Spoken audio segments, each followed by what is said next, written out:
ate it with the panties on. Yes, I want it.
Hey guys, welcome back to the channel. My name is Jim, and I've got a cool knife to show you.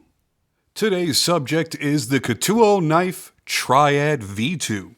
These are $215 retail, and it's a brand new button lock design that they just put out. And I gotta tell you, I am really enjoying this new wave of button locks that we've been seeing over the last year.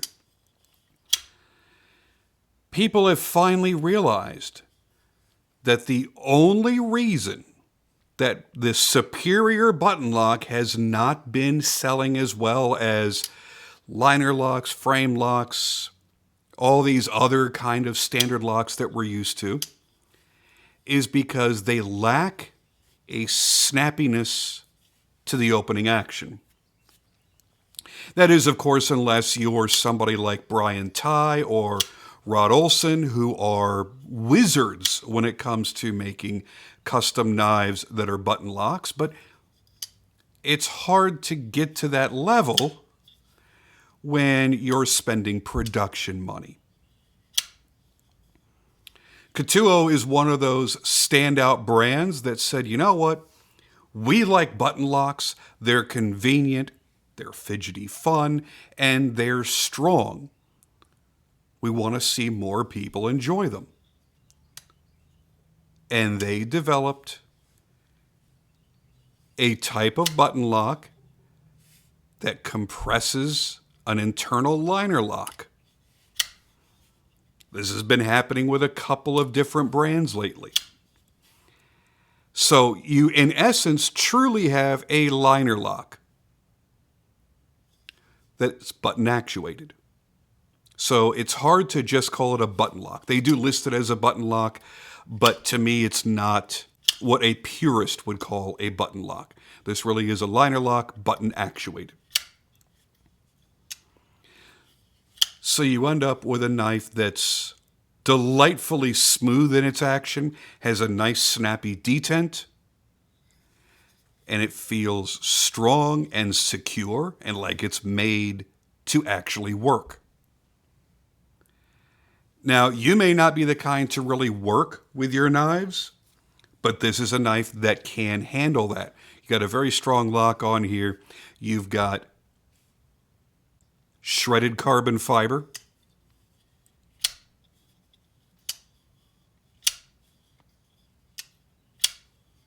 I can't get over how that feels. And you've got M390 for your blade steel. So you've got a knife that could certainly handle all of your EDC tasks, but also if you're actually going to work with your knife, you're actually going to be cutting stuff all day long, you've got a knife with the materials that's made for that. You've also got great ergonomics. Feels wonderful in the hand. They've done a great job with very slightly, I don't even want to say slightly contouring because it's not really a contoured scale. It has very wide chamfers against a flat scale, which makes it feel soft and comfortable in the hands. You don't really feel any hot spots anywhere on the handle. You have a defined crisp edge to the handle, but it's very soft in the hands. You have the ability to thumb flick off of the thumb stud. You can reverse flick off of the thumb stud on the rear. You can flick off of the blade window, and you can flip with your thumb off the blade window, and you can slow roll as well. Oh, on top of that, oops, get your hand out of the way. It's also a front flipper. Now, I'm not a very good front flipper, but even I can get it open most of the time. The one criticism I would give to the front flipper tab is the fact that while the jimping on the spine as well as followed through on the backspacer looks really good and it seems to be aggressive, it's not aggressive enough. It doesn't really grab your skin. I wish those were a little bit deeper and the edges were just a little bit more pronounced. That way it would be just a little bit more easy to grab onto and make that flip open happen a little bit easier. It's not bad, it's just it could be better, and that's really the point. I love the fact that you've got this channel down the center of the backspacer, and then the jimping all the way down it has a really cool look to it. There you can see the wide chamfers that are on the carbon fiber when the light hits it just right. And this truly is a shred carbon fiber, not really a marbled carbon fiber. Marbled would be more wavy and have swirls and more organic shapes. This is, as you can see, shreds. It's chunks, bits and pieces of carbon fiber that are inlaid into the epoxy when they're molding the material. So it's just a different process and a different visual look. It's also pretty expensive comparatively. These days, there aren't a lot of companies offering either shred or marbled carbon fiber, so it gets to be fairly expensive. I love the look. You've always got a unique character. You could own 10 of this exact same knife, and none of them will look like the others, because of this. All have their own individual personalities. I'm also really liking the custom hardware on here as well. That pivot is really nicely machined. They did a great job. They also machined the lock pusher, or button lock, if you will. They machined that very nicely too. So this is actually concaved. It looks the same as the thumb stud because of the milling pattern in there, but obviously the thumb stud is conical toward the end, and then this is concaved inside, so your thumb is able to hit it easier and not slip off. Blade window feels nice, and it's in the right spot, so it's easily accessed for those that don't want to really change the position of their hand on their knife too much, which is another reason I don't like front flipping, because if I'm flicking the knife open, I have it in mostly the hold I want to have it in when I'm going to use it. However, if I'm going to front flip, now I've got to put the knife this way in my hand and hit it with the side of my thumb, because that's just the way that my hand naturally wants to do it. Because if I don't, I can't put it any other way because my hand is in the way of the blade from deploying. So yeah, another reason I'm not a front flipper fan. But this is not a strict front flipper. You have all these other options, and that's why I like it. Here's another thing that I really enjoy about this knife. This is something right out of my playbook, the knives that I design. I like to do a nice convex on the pocket clip so that it has a rounded feel when it's in the palm of your hand while the knife is being used. You don't feel any hot spots. I really like how they did that. It's nicely rounded here at the end as well. They've got a good ramp on it, so it's going to pop over your pocket lip material very easily. It's going to lock in nice because it's got a good degree of tension. That is a milled titanium clip. And it's going to exit the pocket not as easily as it will enter it, because you can see the angle is quite a bit different, but it still has a smoothness to it, so you don't feel like you're having to fight and struggle to get it out of your pocket. The compound ground blade also has a beautiful finish. Looks like a vapor blasted finish. So it's got that nice, smooth, satin-like sheen to it on a blasted finish. So it's mostly non-reflective. And you can see that front tip flat grind up against the hollow grind here. Makes all the difference in the world in making this look like an aggressive knife, and adding the short harpoon does as well. But it also helps with the ergos. You're slicing into packages and things like that.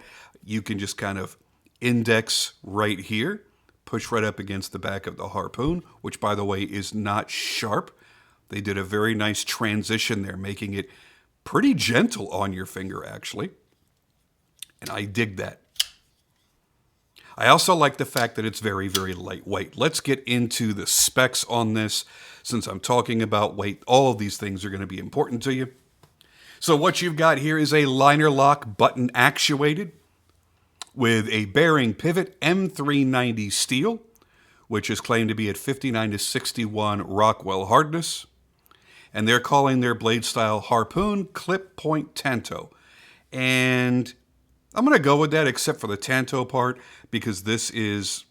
Okay, you know what? I'm not even going to say that. The two different ways, I'm just going to get into it since I've already opened my big mouth. The two different ways you want to look at a tanto. One is a traditional Japanese tanto, which is usually going to have an edge that trails and leads into a curved tanto. That's more of a traditional look. Think of like Quaken. Or you could have an Americanized tanto, which is going to have a very abrupt, very flat edge right up here against normally a straight edge at the bottom. So this is, I would go more with this is a harpoon drop point and drop the tanto part, but they're the ones that made the knife. They're not wrong. I'm wrong for thinking that way. Blade length is 3.2 inches with a cutting edge of 2.93. Why is it that much shorter? Because you have a really nice finger choil there that lets you choke up on the blade. Your blade stock thickness is 120 thousandths of an inch thick, which is 3 millimeters. Your liners, by the way, are titanium. They are not stainless steel, like we've seen a few brands doing lately to kind of cut costs here and there. Here you've got a knife that's still pretty affordable, and they didn't cut back on by using a heavier material. Your overall thickness scale to scale is just over a half an inch, 560 thou thick. Overall length, 7.61 inches.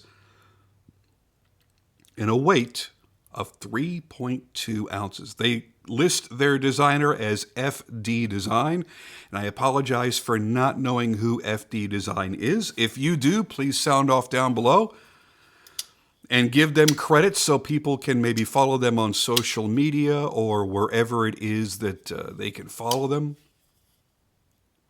Another thing that I think people are going to enjoy about this, I'm not the biggest fan of because I don't like how it makes the knife look. That's just me. Is you do have a reversible pocket clip. So you unscrew these two screws here, take out the titanium filler tab, unscrew the pocket clip, affix it to this side, put your filler tab on that side. Now, as I said, I don't like how that looks because it's disruptive. However, a filler tab is the way to go. Otherwise, you just have an empty pocket with two empty holes, and that looks way, way worse. So they've done it in, honestly, the best way that you can. Oh, I forgot to add, there's another way you can deploy your blade. You can simply push the button to release the pressure on the lock, and you can wrist flick it out to your heart's desire. So, do I see this as being an EDC friendly knife? Yeah, you've got a nice size to it.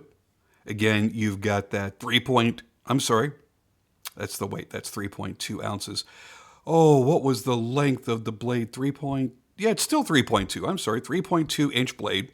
So it's under 3.5. That for a lot of people is a big, big deal. There are a lot of people that don't carry over a 3.5 inch blade. So this is going to feel compact and easy to carry. That super lightweightness to it is going to be a big, big help by itself.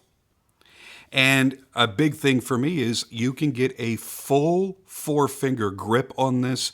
So no matter how you're using the knife, whatever your grip happens to be, let's just drop it without stabbing yourself through the hand. No matter how you tend to use the knife, you've got a nice full grip, as long as you don't drop the knife like I just did. So yeah, I would find this very much at home in an EDC rotation.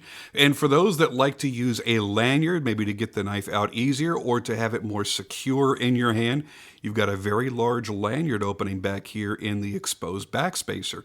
Another design cue that I really, really like. They've done some great things on this knife. It's not an overly crazy knife. It's not overly designed in any way. So you may look at it and go, well, there's not a lot going on here. And then as you listen to me prattle on about all the different things that it does, you realize, yeah, it does do a lot. There's a lot of design that went into this knife, but they've done it so well that a lot of it just melts away into the utility of the knife. Where you don't look at it and go, oh, it's got this crazy thing and that crazy thing and this crazy thing. It's not crazy at all. This is a really nice, fairly conservative looking design overall that gives you a lot of features and in return, a lot of benefits. So for me, I think it's a solid value. If this were even $100 more, I wouldn't be feeling the same way. Now, obviously, I have nothing against a $300 or $400 knife, but for what you're getting here, I think it's been priced correctly at $215. So for me, it's a winner. It's a nice quality knife overall. Ketuo never has a problem making quality knives, just like their sister brand Reich knife. Always high quality machining, always great fitment of all the components. Everything's just done right. And what seems to be excellent quality control after the build is done before they get shipped off to you. That's another really, really, really big deal. So you're getting your money's worth. As long as you like the design, I think you're going to enjoy this knife. That's it for me on this one. Thank you guys for joining me as always, and I'll see you on the next video.